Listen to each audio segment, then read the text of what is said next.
Dr. Yang Hu will have two presentations consecutively, so I will introduce him just now. He's a postdoctoral fellow in Oxford University Material Department. So, please. Thank you very much, Antonio, for your presentation. I would also like to thank Miloš for organizing this nice event, from which I learned really a lot. So today, I'm going to give two presentations because apparently I submitted two separate abstracts to this conference, and they were kindly arranged side by side in the same session. So for the next 30 minutes, it would be me talking. I will try my best not to be too boring, okay? So my first presentation is called Discrete Dislocation Dynamics Modeling Helps Understand Hydrogen Embrittlement in Metals. This title is a bit different from the one in the program because previously I planned to incorporate cohesive zone modeling, but in short, it's too complicated. I haven't finished it by now, so maybe by this time next year, I can finish it. But hopefully, I hope this one could still be interesting for you. This work is supervised by Professor Alan Cox, who is the director of the HAMS project in the UK. I would like to skip the general introduction and start directly from this framework for understanding and modeling hydrogen embrittlement across different scales. Apparently, this one shows only half the story. We have the mesoscale, and we go straight up to continuum scale. And on the other side, we have an essential and important part, atomistic calculations, which are the basis of our simulations here, and sometimes provide direct input to discrete dislocation dynamic simulation at this mesoscale. So this one is actually a bridge for this multi-scale modeling framework. And this is why we put so much effort to this method. I would first introduce the general formulation for DDD without hydrogen. And then let's discuss how hydrogen will affect these effects, will affect this process in infinite medium or in a finite medium. So what is DDD? It is a framework where the dislocation lines are discretized to straight segments. And then the evolution of the population can be represented by the motion of each individual nodes. For each node, we first evaluate the dislocation driving force, or the so-called Peach-Kohler force. And then we also evaluate the so-called drag matrix, which is also sometimes referred to as dislocation mobility law for each node. And then by taking inversion of this drag matrix and multiply it by the driving force, we can evaluate the velocities at each node.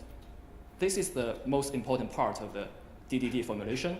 And here, I'd like to show a very simple example of how the results looks like without hydrogen. We adopted a microcantilever geometry, which is widely adopted in an in situ microscale hydrogen embrittlement test. Here's an example, a nice one developed by Professor Banush group in Norway. How did we initialize the structure? We randomly distribute prismatic dislocation loops inside the geometry. And each loop looks like this. It is a square with 6 of its nodes fixed and having only 2 free ones. In this case, when loaded, each loop will provide us with a pair of Frank grid sources. Like in this movie, each loop will generate dislocation loops, and part of the loop will exit the free surface on the top, and the other part will be deposited inside the material close to this neutral axis. And the upper movie gives us a 2D perspective, which makes it directly comparable to existing 2D DD results. For the second movie, if we focus only on the blue dislocations, which means that this is only one slip system, the blue one. And if we compare what's happening in the boxed regions in these two movies, we can see that at each time, continuously, a pair of dislocations will be generated. Sorry, if I come back again. Yeah. a pair of dislocations will be generated. And one of them will exit the free surface, and the other one goes inside the material and be trapped somewhere.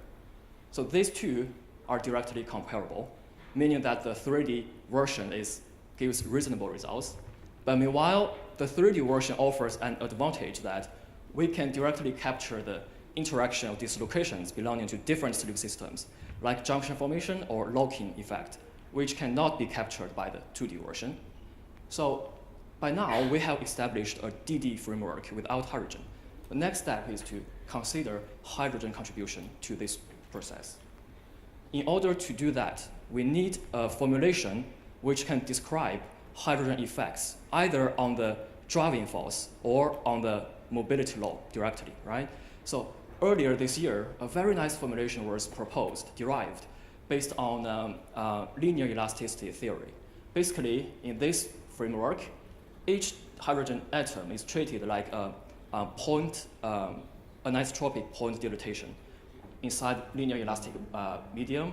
In other words, it's also called Eshelby inclusions. Then, the hydrogen distribution is determined based on chemical equilibrium with the existing dislocation field. And then the hydrogen total elastic contribution can be evaluated. And reasonably, it is dependent on the dislocation structure. And if we compare the last three terms of here and here, then you see direct similarity. That means, based on our existing DDD framework, where we evaluate the pitch-Kohler forces, we can directly modify it and get the hydrogen contribution, and then put it back to the total driving force, which will then affect the dislocation evolution. But this one, as you see, the two structures are totally identical. And this is based on one assumption that we assume hydrogen can move fast enough so that it can always catch up with dislocations. On Monday, our Japanese colleagues, they presented a nice work where they considered a more sophisticated situation with a difference in the speed of hydrogen and dislocations. For that case, it could also be incorporated here, but for that case, the hydrogen-related structure will be different from the dislocation-related one. But throughout our work, we assume that hydrogen always diffuses fast enough, okay? With this slide, I'd like to show the hydrogen effects on dislocation behavior based on a very basic frame grid source inside an infinite volume. Basically, we have one straight line with its both ends pinned, and then after applying in-plane shearing stress, frame grid behavior is activated. In the case with hydrogen, we see that the generation of new loops are faster. And also, if we compare the close to edge components, then the spacing, the average spacing is also decreased, which is clearly shown in the last figure, which superimposes these two at the same time. So we can see that we get an additional dislocation loop, and we get smaller, more condensed dislocation structure. So this is directly comparable with the help mechanism. So how would the story look like if we consider not the infinite body, but a finite volume? What we did is to, again, adopt the microcantilever geometry, and then we start from exactly the same initial dislocation structures, but one with hydrogen.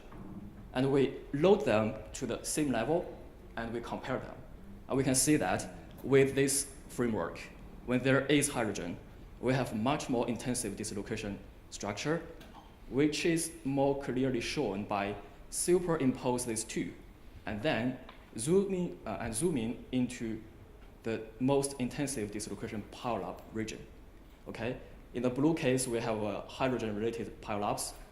The number is bigger, and the distance is smaller. So this is directly comparable with what we observed for the infinite frame grid source behavior. So up to here, I would say that the observations are consistent with the help mechanism, where hydrogen enhances dislocation generation and decreases dislocation spacing. So what is the effect of this kind of enhancement, if we look at the local dislocation stress field, the effect could be significant. When there is hydrogen, the stress field related to the dislocations are much higher than without hydrogen. At this point, I wish to point out that the simulation is performed on a single crystal with no obstacles.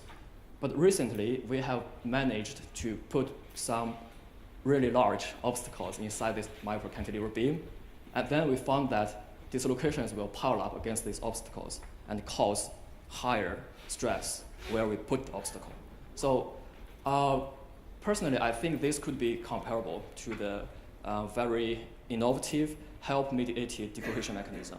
If we have an interface or grain boundaries somewhere, then it could be the physical explanation for the earlier decohesion.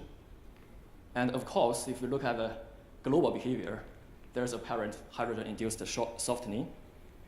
I think up to this point, my story is complete. I mean, we have shown that within the linear elasticity theory, hydrogen will actually exert this kind of shielding effect and cause material softening. But to extend a little bit, we also observe that we really need to use very, very high initial concentration to achieve this kind of softening, right? The reason is that we now only consider the linear elasticity, which does not include the near core region, where there is really a lot of hydrogen and a lot of other things going on. A possible way to handle the near core hydrogen effect could be to use hydrogen to affect not only the force, but also the dislocation mobility. This is our recent work. We base our calibration on recent work by our colleagues. They use DFT-based method to give a map of hydrogen velocity versus the concentration. This is a bulk concentration. And we can fit this kind of hydrogen-dependent mobility law and implement it easily to our current framework. And what we observed is that with hydrogen-influenced mobility, we could possibly observe this kind of very large softening at reasonable bulk hydrogen concentration for ECC materials. If you feel interested, you are encouraged to have a look at this paper. And yeah, this is a summary. Basically, I have mentioned it, so I'm not going to repeat it. And with this slide, I'd like to thank you for your attention.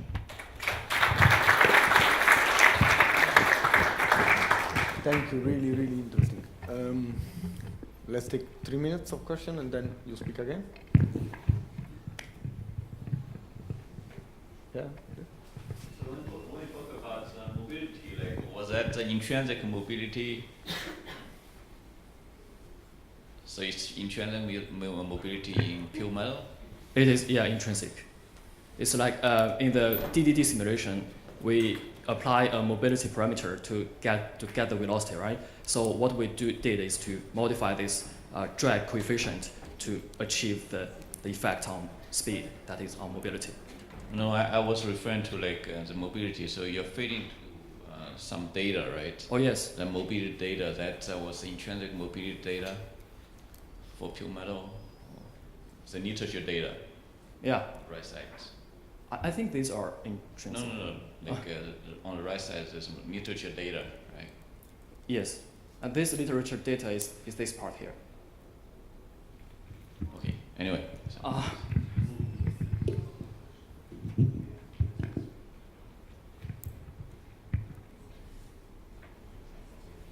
Any other comment?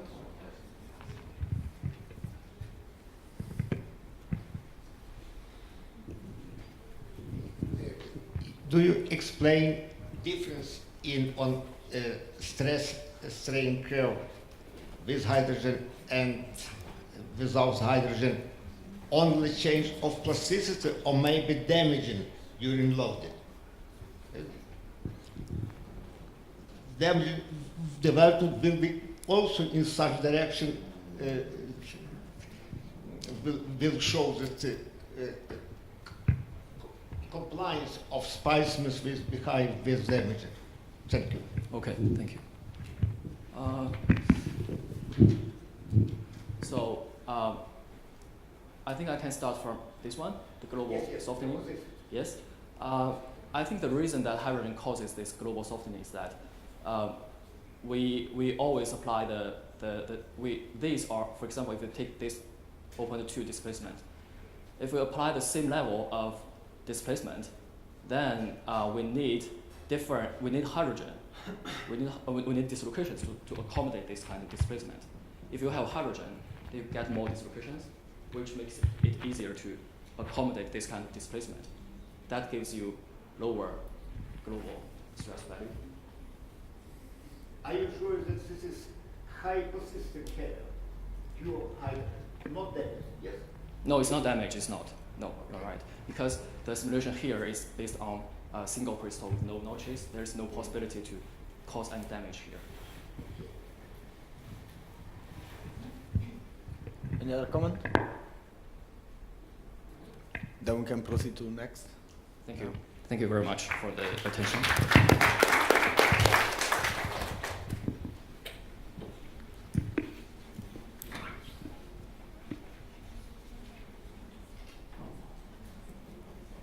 Yeah, you can start. Yeah. I don't need to introduce you again. So. Okay, yeah, no. But hi again. This is my other presentation entitled Hydrogen Failure Criterion Based on Continuum Level Hydrogen Microvoid Interactions. This part of the work was finished during my PhD stage. And my supervisors are, thank you, are Yingstian, Jianying, and Zhiliang. This Monday, Zhiliang gave a very nice talk on the very detailed micromechanisms of continuum hydrogen microvoid interactions. This work is a follow-up of that part. Basically, we extended those micromechanisms to parametric study, which give us a strain-based hydrogen failure criterion. I would directly skip the background, and then at this slide, we have the familiar page, which illustrates the help mechanism, where hydrogen enhances dislocation activity and causes global softening.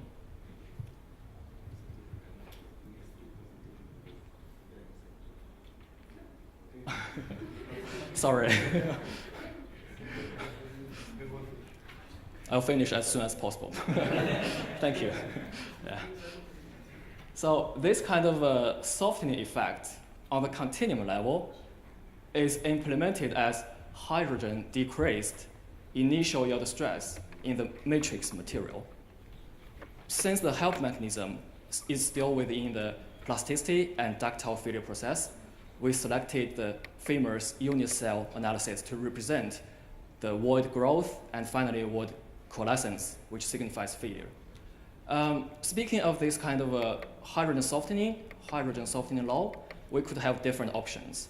Throughout this work, the linear one is adopted because it's the easiest for parameterization. This is our modeling framework, but to this point, I need to mention that the initial hydrogen void interaction study was founded by Professor Sofroni's group about 10 years ago. In their work, they developed UMath HT to implement hydrogen effect. Basically, in that work, when there's hydrogen, the material is changed to a pressure-sensitive kind. But in our work, we use a different manner. We directly couple unit cell analysis with transient hydrogen diffusion analysis. And we apply extremely long time for hydrogen to reach the steady state. So in this case, the Sofroni's group work and our work, the framework are equivalent. In our study, we also consider two kinds of hydrogens, the lattice hydrogen and the trapped hydrogen. For the trapped one, we consider specifically the dislocation type traps, because it is this kind of traps that will redistribute according to the plastic strain and finally participate in the plastic flow and plastic instability. The material is illustrated here. It has very conventional mechanical properties. And speaking of hydrogen trapping effect, I designed kind of material with which represents a very high level of trapping. And for the softening law, we adopt the linear form, and we have very steep softening curve with very lower limit of the plastic yield stress, which means that we have very severe softening. As mentioned by Professor Curtin on this Monday, this could be some exaggerated case, which might need to be justified later, maybe by the DDD simulation I presented earlier to calibrate a more realistic one. But today, this is what we have, so we need to start from this point. This is a very brief summary of our key findings, which was presented by Zhi Liang earlier. So our contribution to this topic was to extend the earlier hydrogen cell analysis to some quantification by plotting or constructing hydrogen-related fracture locus. As shown here, we have these black dots representing the hydrogen failure without hydrogen, the failure without hydrogen. And after we have hydrogen, we have these two solid lines representing the new failure locus. What does this mean? It means that hydrogen failure locus consists of two branches. Internal shearing branch in the low traxiality region and internal necking branch in high traxiality region. And we detect a failure mode conversion point, which will be shown later, is dependent on hydrogen concentration. For the internal shearing failure, this is the most interesting part, actually. Instead of feeding by necking, there is a shear band shortly after loading, which gives very low failure strain with very small word volume fraction. So this could be comparable to the nice presentation given earlier on the experimental side about this nanovoids or voids observed during the crack propagation. This is just my, of course, suspicion, okay? Then here we have all the micromechanisms in one figure. But we need to point out that this figure is based on only one hydrogen concentration. That is the concentration, initial lattice concentration of 1 Wppm. What I did next is to extend this part of study to different hydrogen concentrations and perform parametric study. We applied different initial concentrations with a unit of this CL0, which is basically 1 Wppm, and we consider the case without hydrogen and with hydrogen all the way up to 3 Wppm. So what we see here is basically the trends are similar. When we have no hydrogen, it's internal necking failure, but after we add hydrogen, we have two branch failure locus. And if we talk about difference, then it is, if we zoom this figure in to this one, we can see that with the increasing hydrogen concentration, the absolute value of failure strain will be decreased, which is reasonable. And meanwhile, this kind of failure mode conversion point will also be postponed to higher traxialities. For the next step, we observe the trends of these branches separately. For example, if we look at the necking branches, we see that they follow similar trend. And if we look at the internal necking branches, they also follow the similar trend like linear straight lines.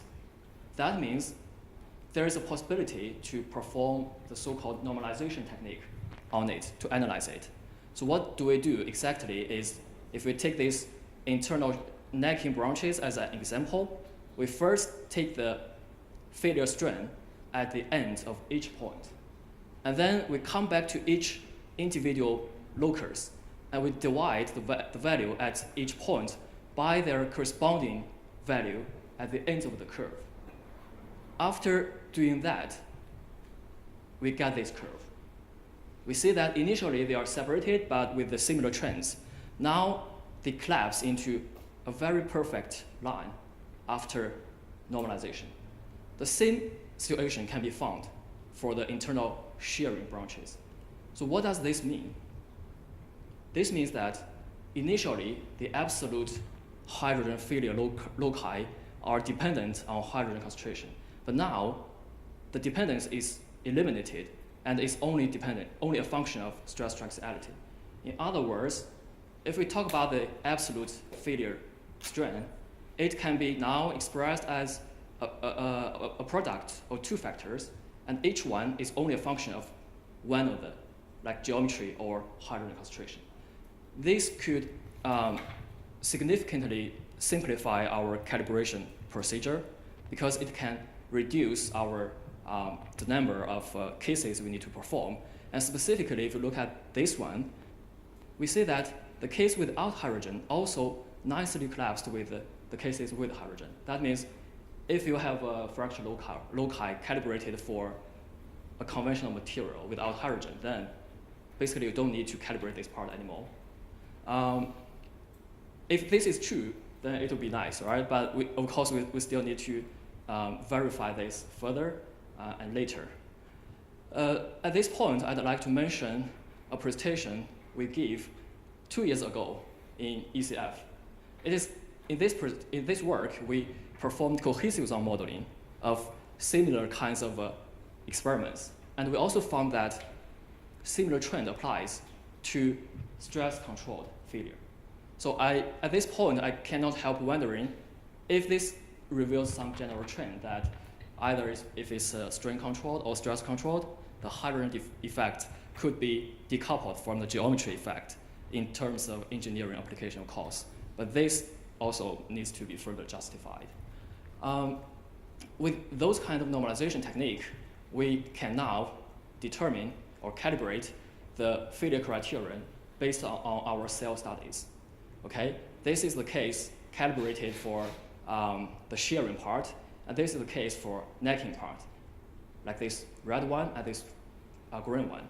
And apparently, we need the lower limit as the admissible regime. And a comparison with the cell results with C equal to 1.5 is shown here. There's good agreement. And an additional bonus is that this failure mode conversion point can be automatically detected as the intersection of these two branches. That is the part of work, the main part. And here, there is very early stage application. We adopt a circumferentially notched tensor bar, and then we apply our preliminary criterion here. Okay, if we have different geometries, and if this one SDV21 in the middle signifies failure, and then at the failure point we also have a failure mode flag because we have the failure mode conversion point. So, and we can see that in this case, when there is low traxiality, it fails by internal shearing. But in the case with high traxiality, for this case, it fails by internal necking. And there's a summary in this figure. If we have, basically this means this smooth notch tensor bar, we always have internal shearing failure with increase of hydrogen concentration.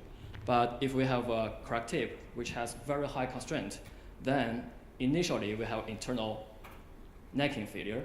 But after we have a higher concentration, that means there will be higher concentration built up close to the crack tip.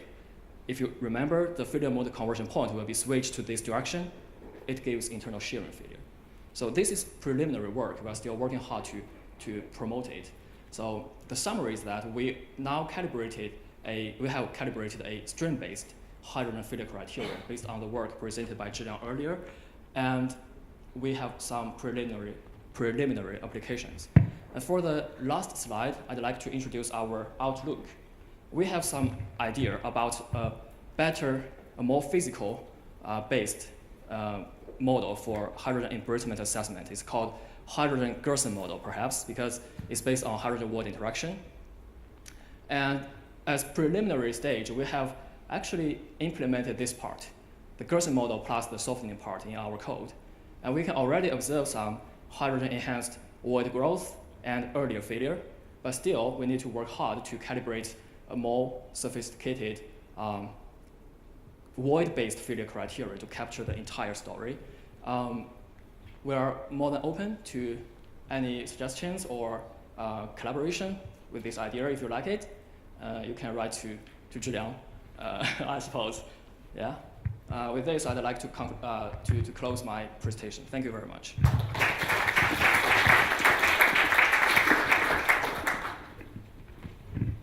Thank you. Any comment?